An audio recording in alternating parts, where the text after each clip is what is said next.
Good afternoon, I'm Wendy Petrie. This is your afternoon news fix for Thursday, the 10th of July. More flooding and slips are possible for the top of the South Island as another bout of heavy rain approaches. Met Service has issued new orange rain warnings tomorrow, covering much of Nelson, Tasman and Marlborough, with a moderate risk of upgrading it to a red warning. Meteorologist Matabelo Magabutane is again flagging possible issues. Those pre-existing conditions make the area already quite vulnerable and quite sensitive, and with additional rain on top of what has already fallen, we could see some impact.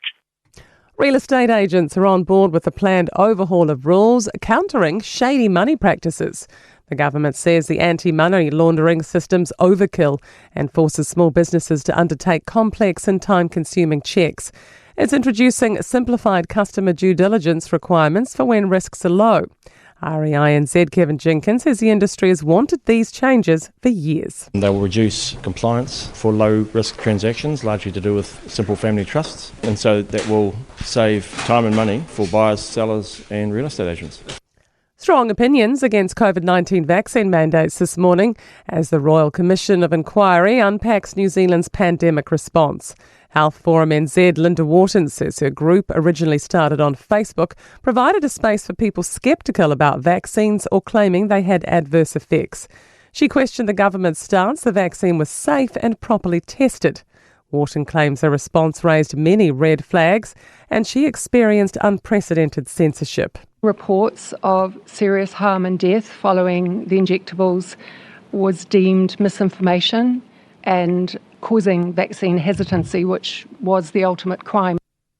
Business NZ says vocational education needs to focus on delivering skills needed for employment growth and to employ graduates. The government's redesigning the system, including disestablishing National Polytech Te Pukenga, returning to regional options. Business NZ submitted to the Education and Workforce Select Committee on the bill. Clashing opinions on a rejected bid to expand the largest gold mine in the country, Macraes. The Department of Conservation's declined a permit to clear vegetation at the Central Otago site, citing missing details on rehoming thousands of lizards. Resources Minister Shane Jones has voiced frustration it puts hundreds of jobs at risk.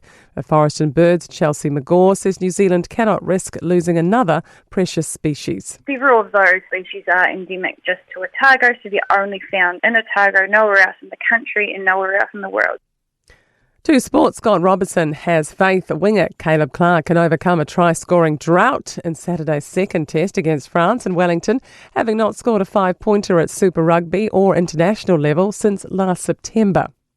Northern Mystics and Jamaica assistant coach Rob Wright is concerned World Netball's desire to host World Cups every 2 years signals the sport's place at the Commonwealth Games is in jeopardy. And Football Ferns defender Mackenzie Barry has re-signed with the Phoenix Women for a year, confident the side is primed for success. I'm Wendy Petrie. That's your latest news fix. We'll be back with the next update tomorrow morning from the Newstalk ZB newsroom.